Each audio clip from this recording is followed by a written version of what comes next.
Ça y est, tes mini citrouilles Jack B. Little ont fait leur temps dans la déco. Et pour ne rien gâcher, on va les cuisiner. Lave tes mini citrouilles et ça part à la guillotine. Je plaisante. Coupe-les-moi en deux et vide les 5 minutieusement. En parallèle, fais chauffer ta sauteuse remplie d'eau. Ajoute-y un demi-bouquet de thym, quelques tours de moulin à poivre, une grosse pincée de sel et 5 clous de girofle. Quand ton eau frémit, ajoute délicatement tes morceaux de citrouille en faisant bien attention de les immerger complètement. Mets ton couvercle et laisse cuire une vingtaine de minutes. Maintenant, pour ta garniture, tu peux émincer finement un oignon que tu fais revenir dans un peu d'huile d'olive.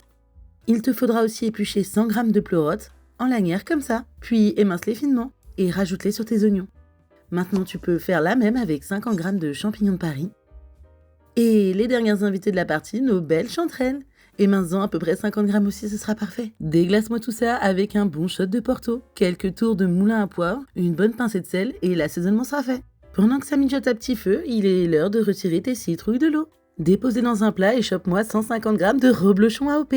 C'est parti, coupe-les en tranches que tu recoupes en deux puis en dés et let's go, ça part illico presto dans le fond de tes citrouilles.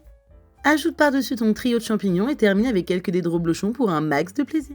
Envoie-moi tout ça à 190 degrés pendant 10 minutes et nos citrouilles sont prêtes à être dévorées. Une touche de verdure avec un petit boulet de ciselé et go admirer la beauté de nos Jack B. Little cuisinés. Ça a pas l'air trop gourmand, tu trouves ? Eh regarde-moi ça, ce fromage fondu à la perfection. Désolée, je me fais pas prier, je vais le goûter sans plus tarder. Allez, enjoy!